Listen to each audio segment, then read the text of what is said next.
네, 오늘 몇 페이지인가요? 네, 33페이지 한번 보실까요? 30이요. 네, 30페이지 한번 보실까요? 30페이지 그렇습니다. 자, 우리가 앞 시간에 이제 회계의 전제 조건 세 가지까지 정리를 해봤습니다. 회계의 전제, 기업 실체의 과정, 계속 기업의 과정, 기관별 보고의 과정이 회계의 전제 조건이라는 거 우리가 이해했고요. 또 그것과 관련된 용어들에 대해서 우리가 알아야 될 용어들을 정리했습니다. 자, 이번에 정리할 부분은 우리 회계는 발생주의에 따른 회계를 한다 하는 것을 설명드릴 거예요. 발생주의에 비교되는 개념은 현금주의라는 개념이 있습니다.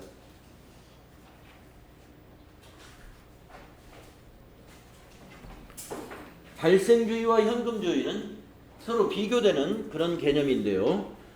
우리 제모에게는 발생주의에 따라 회계 처리를 할 거예요. 자, 그러면 어느 것이 현금주의고 어떤 것이 발생주의인가, 이 내용과 그 다음 페이지 있는 내용을 보면서 설명을 드릴게요.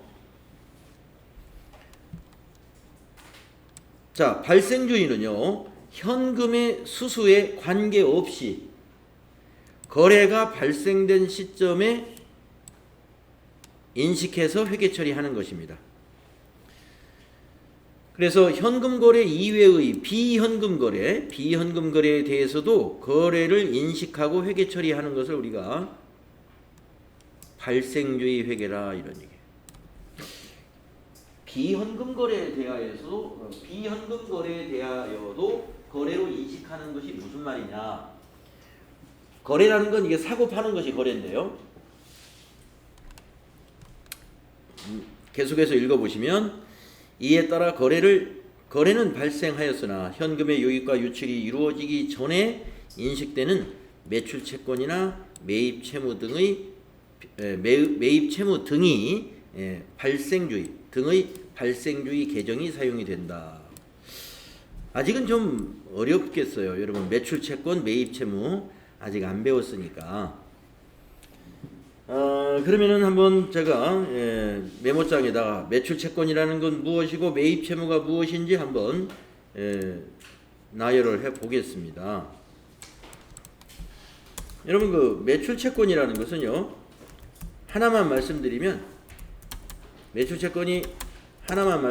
뭐가 매출 채권이냐면은 외상 매출금, 이게 매출 채권이에요. 외상 매출금이라는 개정 과목, 이게 매출 채권이거든요. 그럼 외상 매출금이라는 이 회계 처리하는 단위인 외상 매출금이라는 게 뭐냐 하면은요, 우리가 가령 오늘 가령 6월 29일 날 거래처에 상품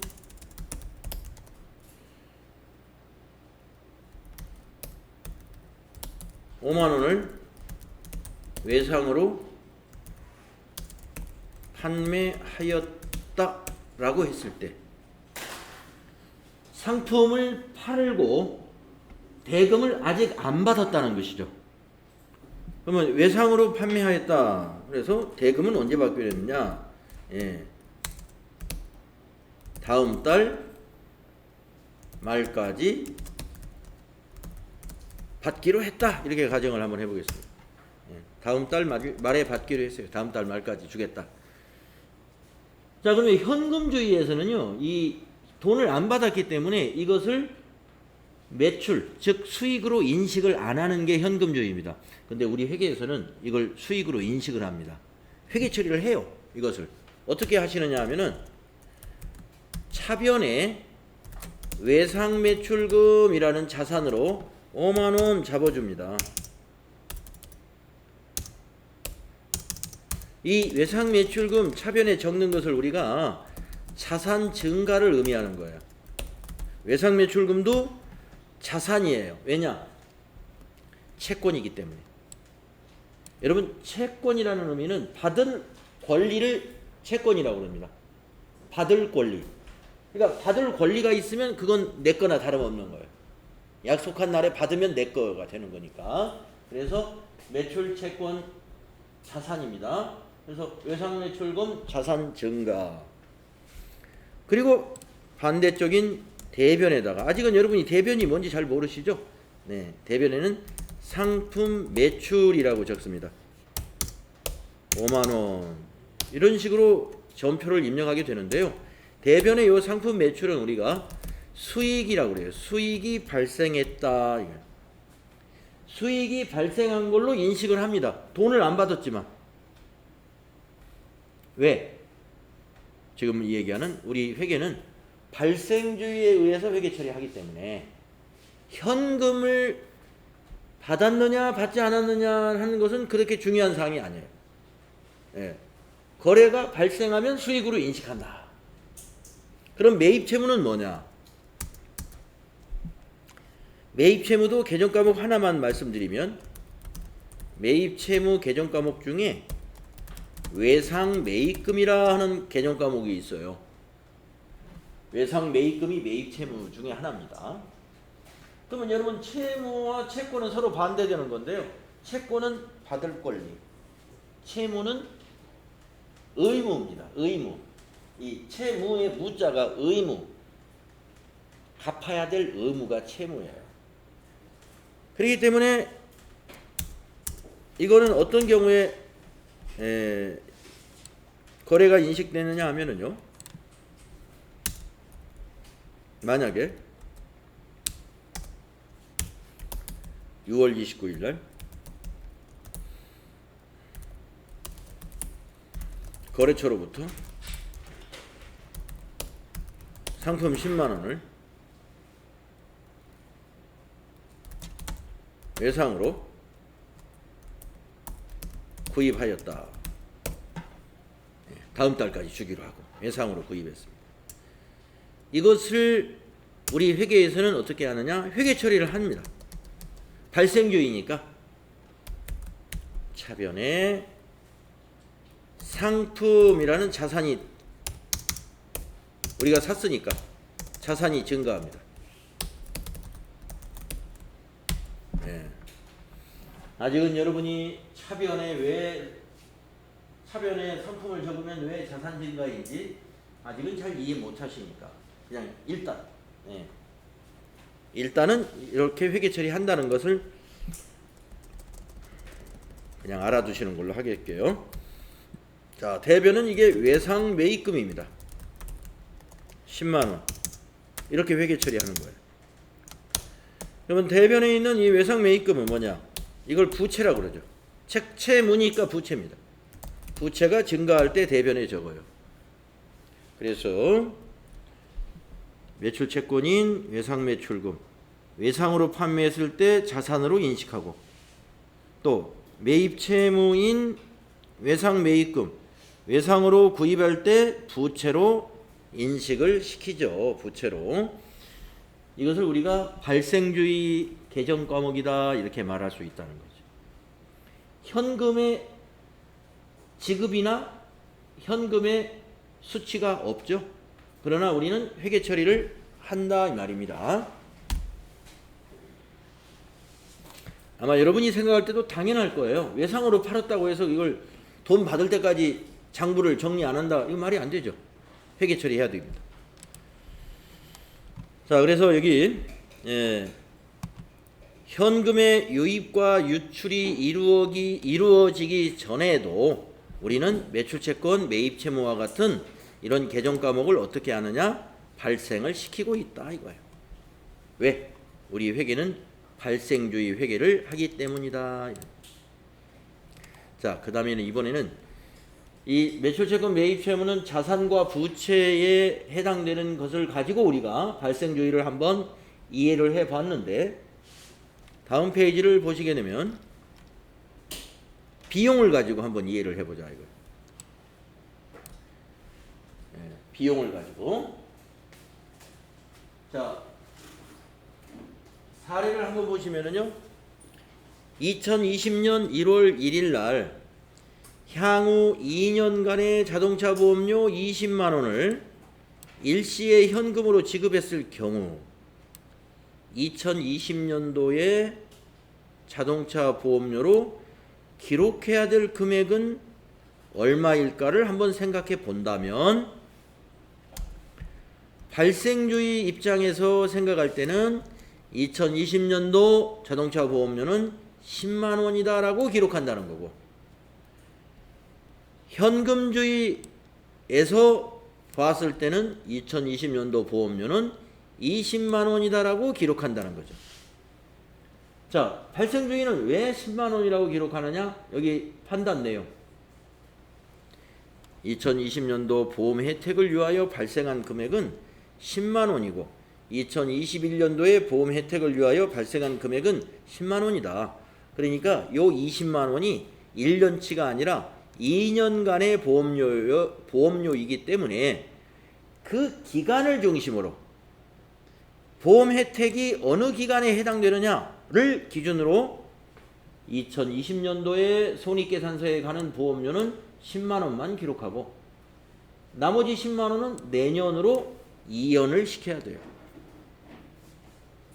이것이 발생주의입니다. 우리는 이런 방식으로 회계 처리를 하는 것이다. 그러면 현금주의로는 전혀 하지 않느냐? 현금주의로도 하고 있어요. 기중에는 현금주의로 회계 처리를 할 수밖에 없습니다.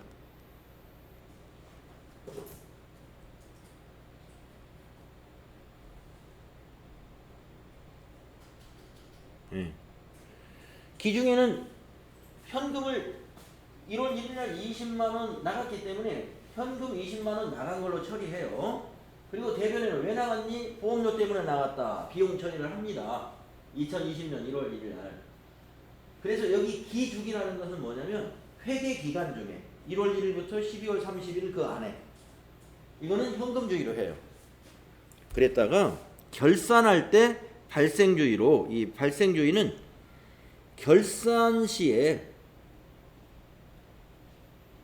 수정 분계를 통해서 이렇게 만들어줘요.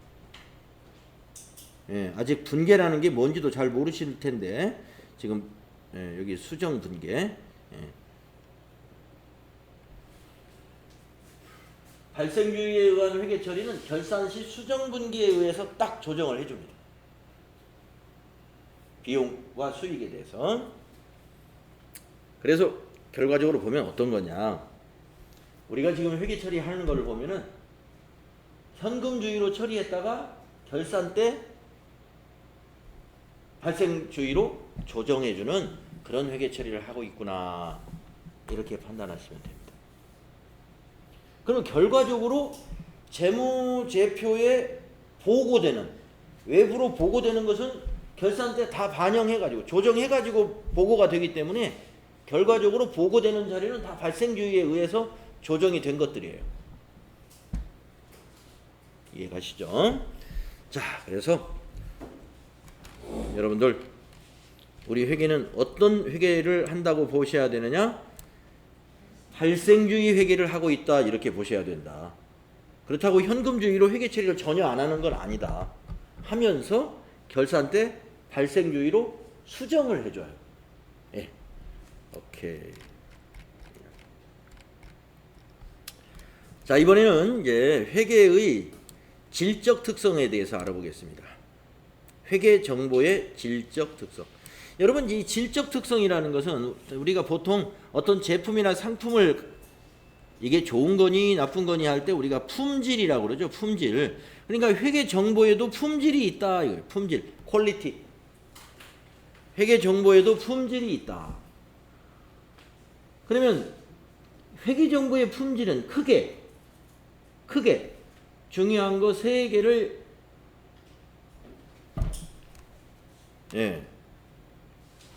자, 회계 정보가 갖춰야 될 주요 속성, 중요한 거 세 가지 뭐가 있는가 먼저 큰 항목만 보시면, 첫째, 목적 적합성. 여기 괄호 1번에 목적 적합성. 쭉 내려가서 괄호 2번에 신뢰성 2번 신뢰성 또 쭉 넘어가서 그 밑에 괄호 3번에 비교 가능성 이 세 가지가 이 회계 정보의 품질 특성입니다. 목적 적합, 신뢰, 비교 가능성. 자, 이 중에서도 이 세 가지 중에서도 더 중대한 질적 특성은 1번과 2번이에요. 1번과 2번. 목적 적합성과 신뢰성. 그래서 목적 적합성하고 신뢰성에 대해서 여러분이 좀 이해를 잘 해두셔야 돼요. 자, 목적 적합성부터 한번 여기 설명이 되어 있으니까요. 여러분, 목적 적합성이라는 건 뭐냐면 목적에 적합해야 된다. 그 회계 정보가 만약에 회계 정보가 어떤 목적으로 쓰이느냐에 맞추어서 그 목적에 잘 부합하는 정보가 제공되었느냐. 예, 그 얘기예요. 예를 들어서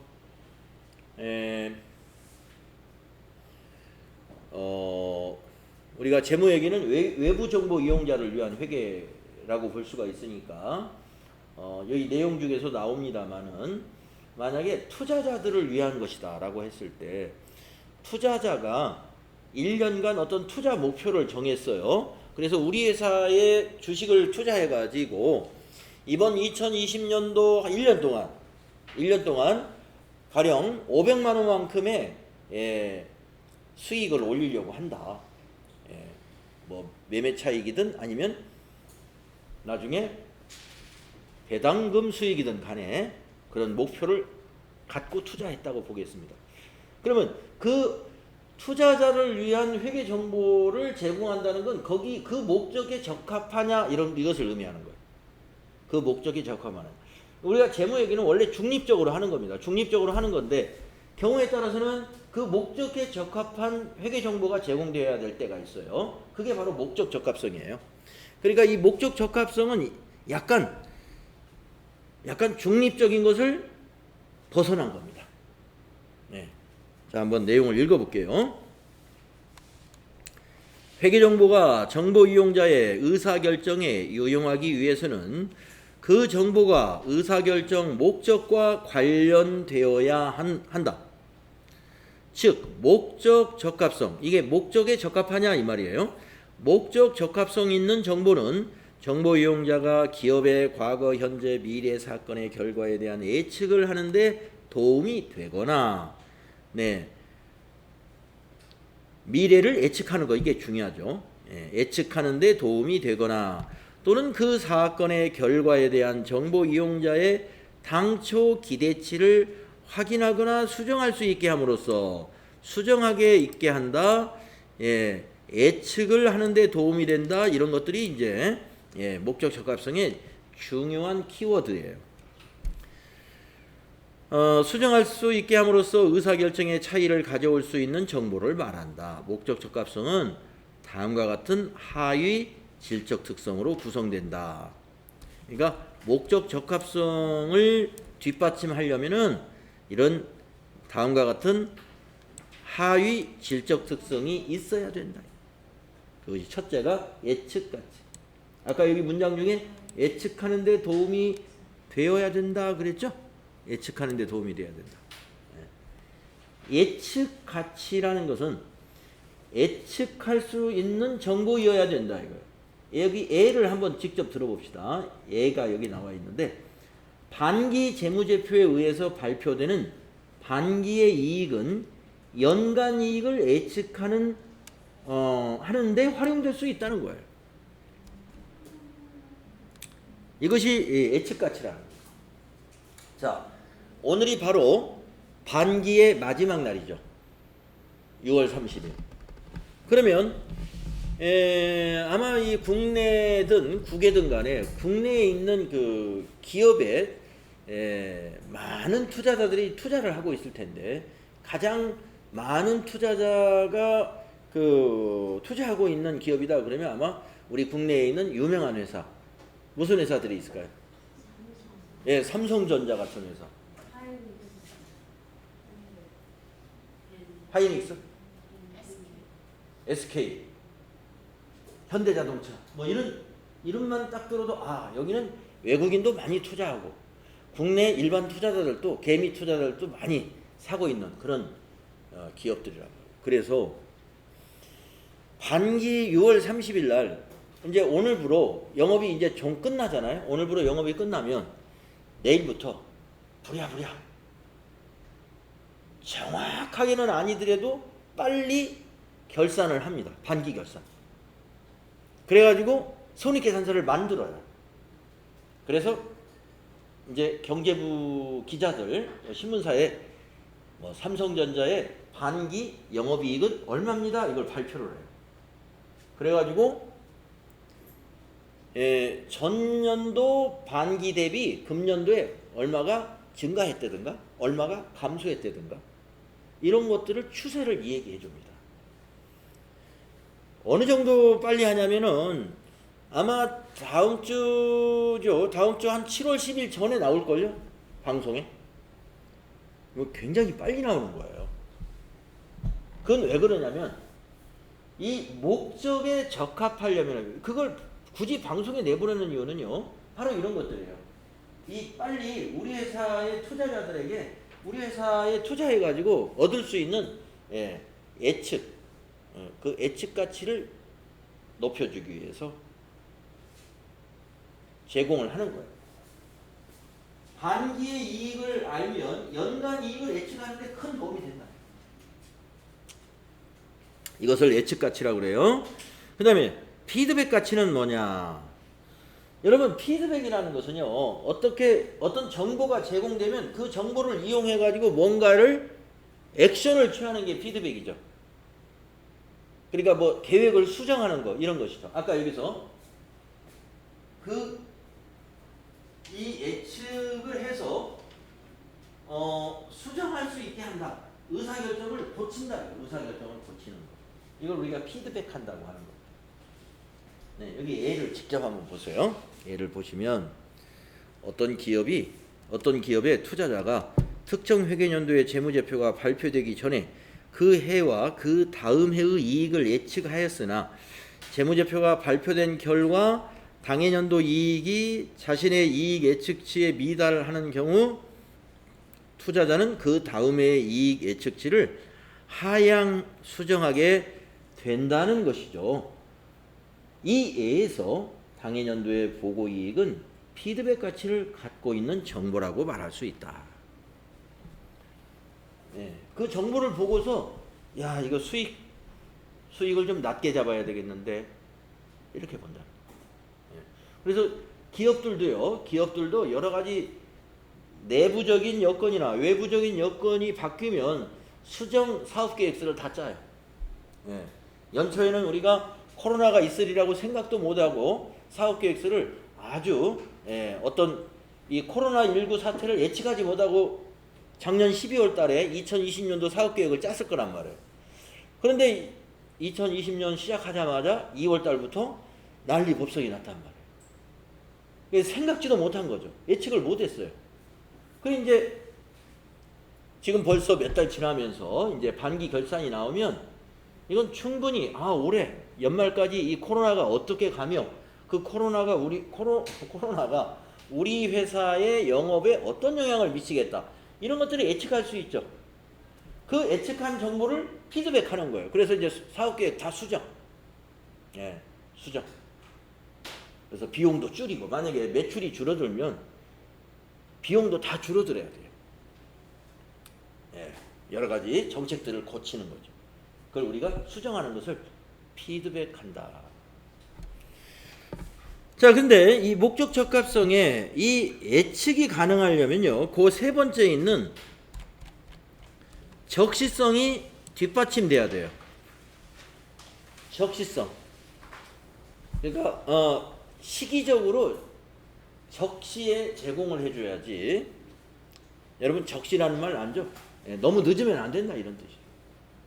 빨리 제공돼야 된다 이 말이에요. 빨리 제공돼야 된다.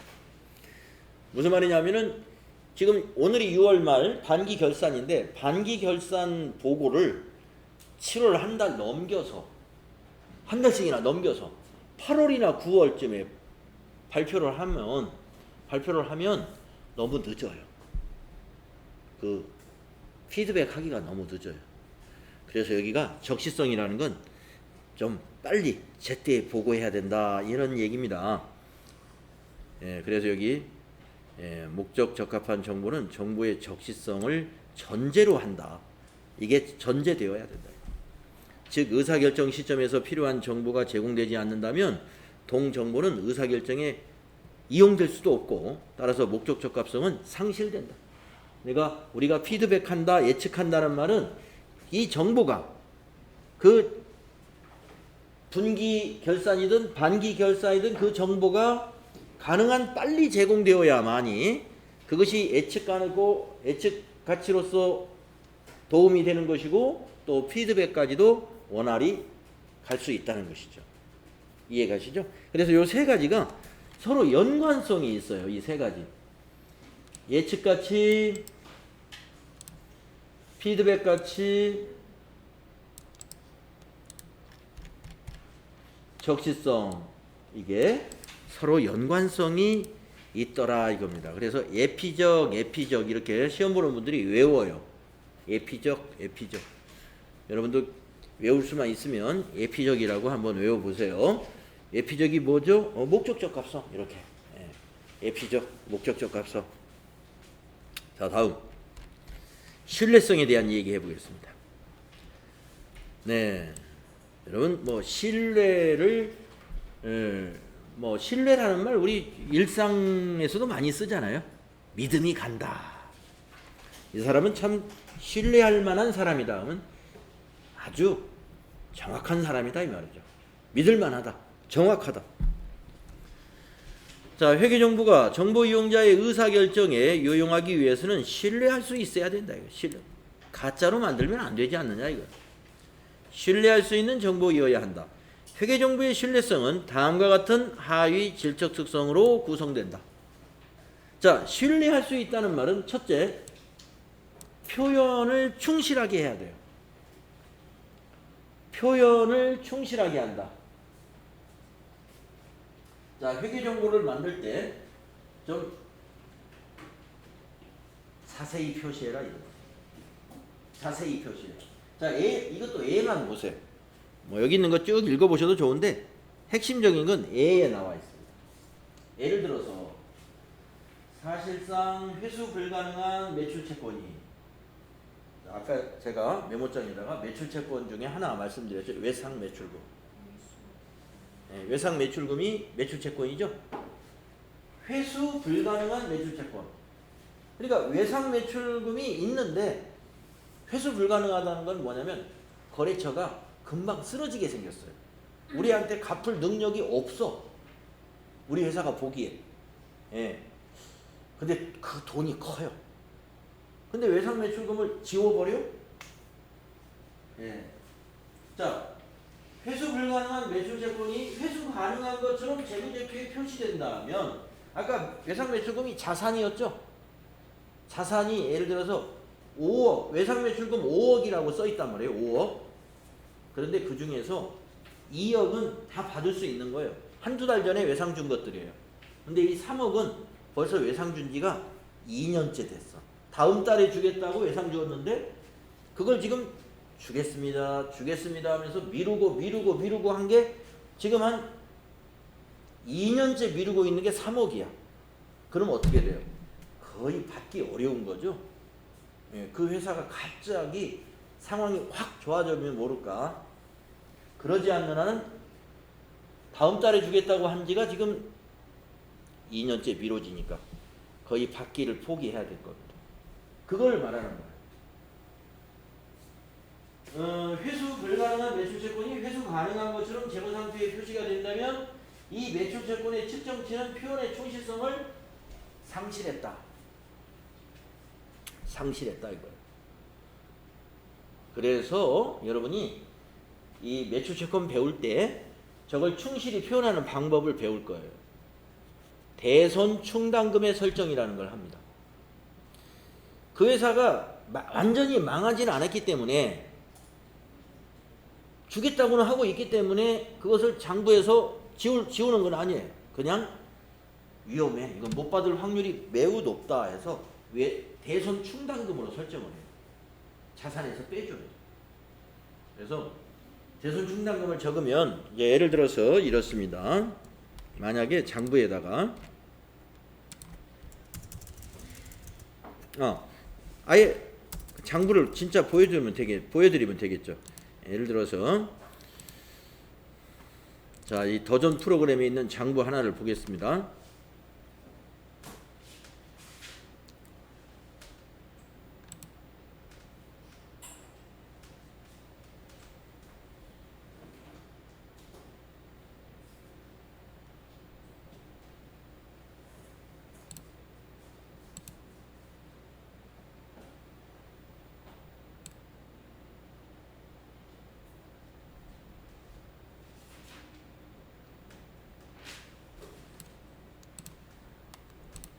아무거나.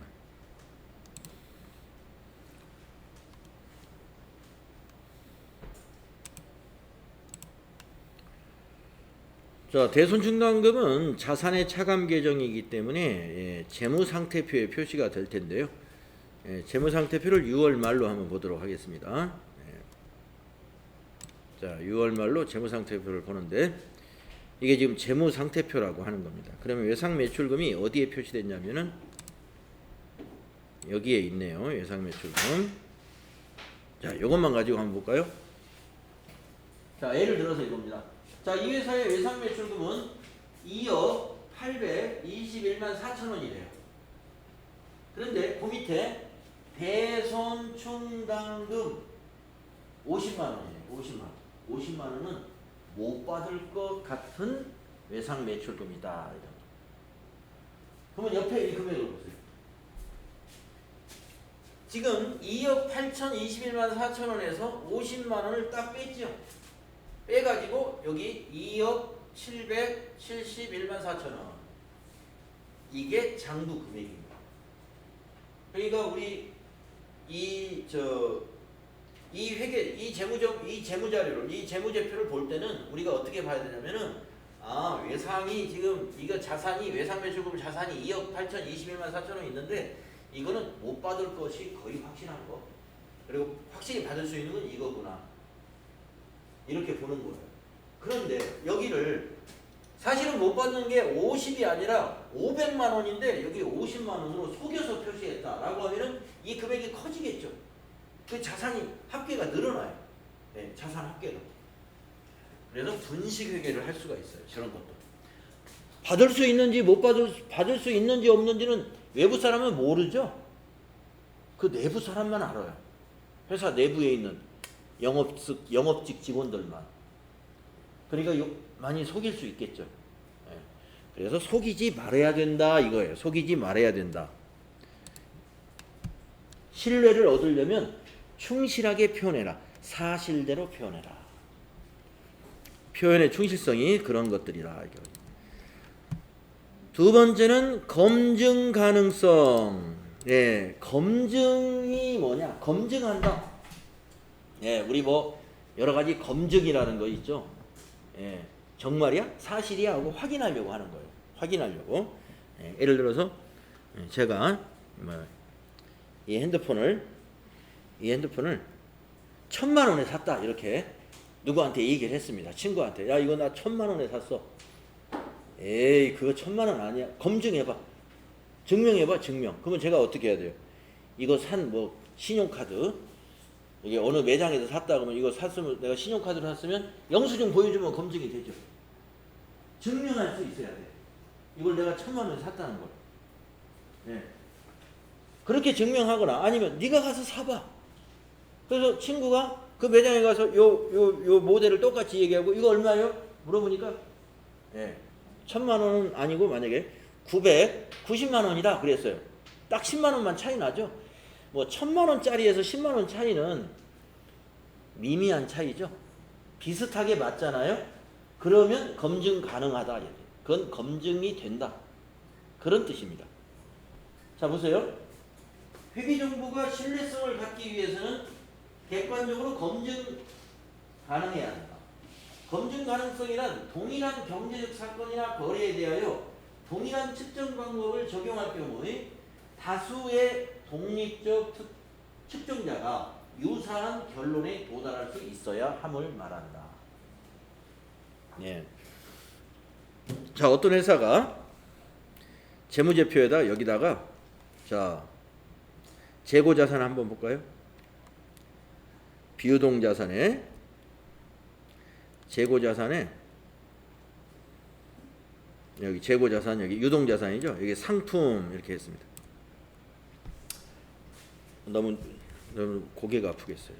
자, 밑으로. 자, 상품.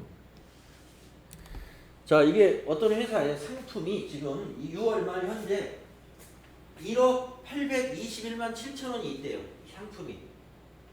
상품이라는 건 지금 재고를 말하는 거예요. 매장이나 상품 창고에 1억 821만 7천 원이 있다. 라고 했어요. 만약에 이거를 파는 회사다. 공기청정기를 파는 회사예요. 자, 그러면은 이걸 검증하려면 어떻게 될까요? 다른 사람이. 자, 회사에서는 1억 8천만 원어치 재고가 있다. 그러면 검증하려면 외부에 있는 공인회계사가 매장하고 창고에 가서 공기청정기 무슨 모델이지? 수량 몇 개인가 다 확인하죠. 확인해가지고 자, 이것이 지금 가격이 얼마짜리지? 가격을 조사해가지고 딱 계산해 보니까 1억 800은 안 나오지만 1억 한 700이나 500이 나왔다 그러면 비슷하게 맞죠.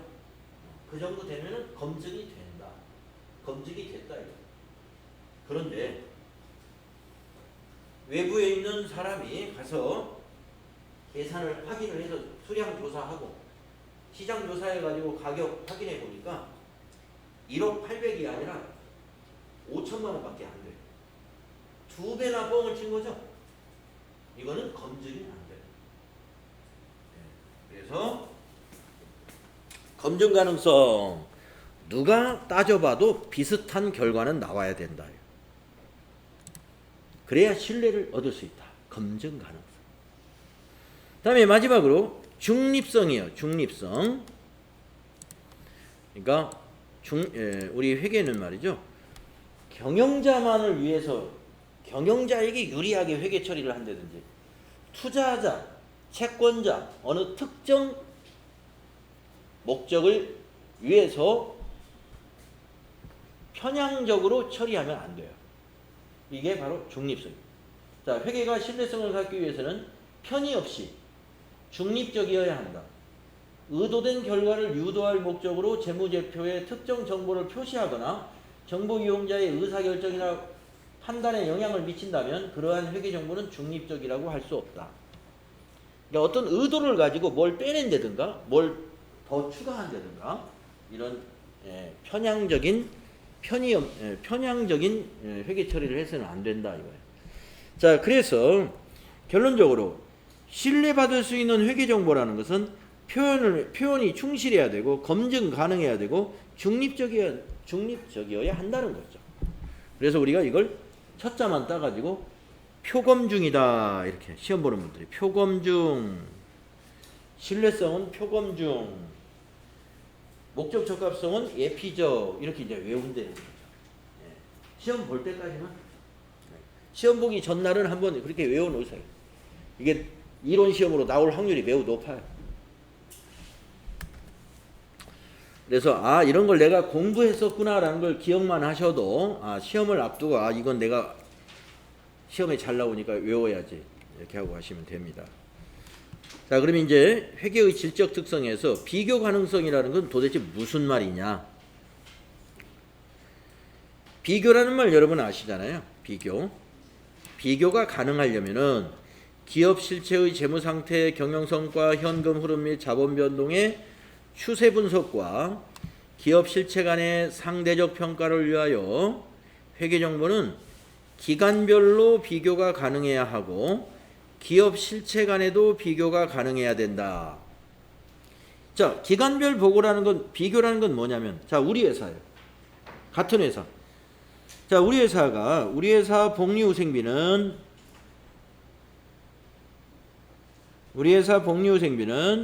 자, 2019년도에는 1,000만 원이었습니다.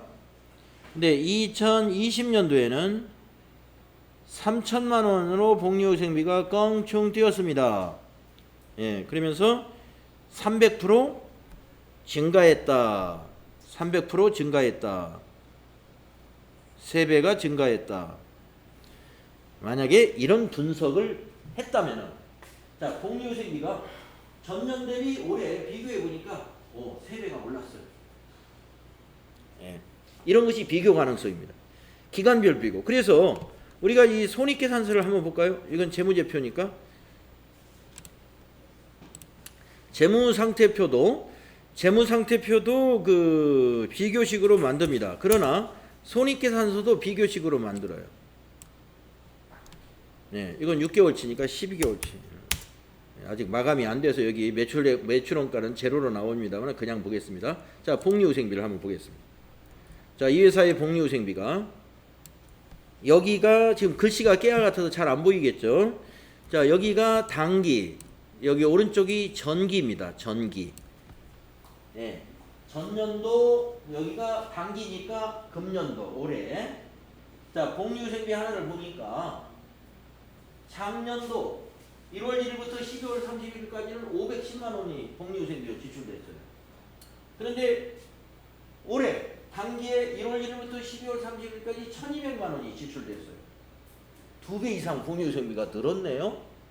아, 우리 회사가, 이 회사가 지금 드림전자라는 회사인데 복리후생비가 올해 2배로 지출을 했구나. 아, 회사가 굉장히 직원들의 복리후생을 위해서 무척 돈을 많이 썼구나. 작년에 비해서. 어때요? 이런 판단이 가능하죠? 그런데 이게 비교해서 그런 분석을 할 수 있으려면 어떤 전제가 있어야 될까요? 전년도와 금년도에 복리후생비로 처리하는 기준이 같아야죠. 예를 들어서 전년도에는 회사가 부담하는 건강보험료, 우리가 건강보험료를 급여에 비례해서 건강보험료를 내고 있잖아요. 그러면 내 부담금이 건강보험료 내가 5만 원 냈다 그러면 회사에서 5만 원 내가지고 10만 원이 원래 자기의 건강보험료인 거예요. 근로자의 10만 원 건강보험료가 나오면 근로자는 5만 원만 내고 회사가 5만 원을 지원해 줍니다. 그 지원해 주는 것을 전기에는 세금과 공과로 만약에 처리했다. 여기서 다른 계정가고 여기 세금과 공과 여기 500만 원 있네. 전기에는 그걸 다 세금으로 처리했어. 세금과 공과금으로. 근데 올해 사장님 지시에 의해서 그 건강보험료 회사 부담금은 다 복리후생적인 거야. 복리후생비로 처리하세요. 해서 예, 알겠습니다. 올해부터 복리후생비로 바꿨습니다. 그러면 이게 비교가 안 되는 거죠. 전년도 거도 고쳐야죠. 전년도도 여기 세금공과 공과에 있는 것 중에서 건강보험료 회사 부담금을 여기로 옮겨놔야죠. 수정해놔야죠. 그래야 비교 가능성이 있습니다. 아시겠죠? 비교가 가능하려면은 기준이 같아야 된다 이 말이죠. 3년치를 비교했다. 그럼 3년 내에 똑같아야 돼요. 기준이. 막 해마다 기준을 이렇게 바꾸고 이렇게 바꾸고 하면은 그건 비교할 의미가 없어요. 가치가 없다. 그 다음에 회사 간에는 뭐냐. 좀 춥죠. 온도를 안 올라가네요. 잠시. 자, 그 다음에 이제 뭐가 나옵니까? 이거는 기업 실체 간의 비교 가능성.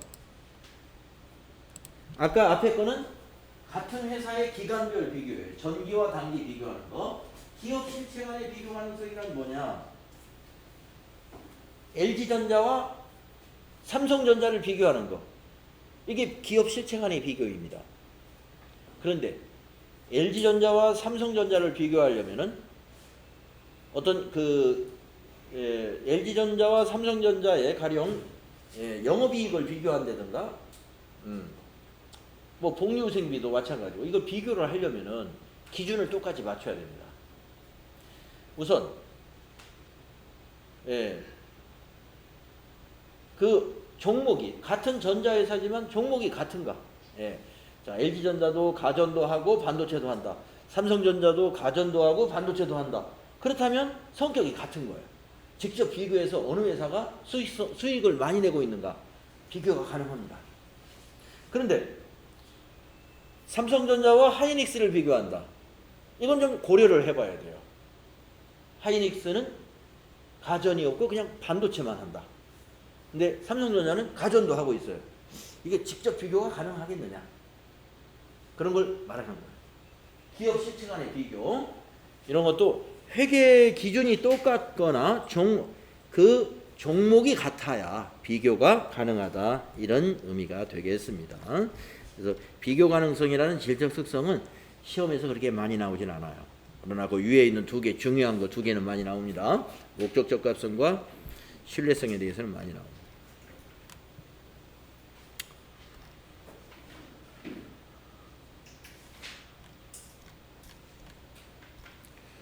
자, 그러면 10분간 쉬도록 할게요.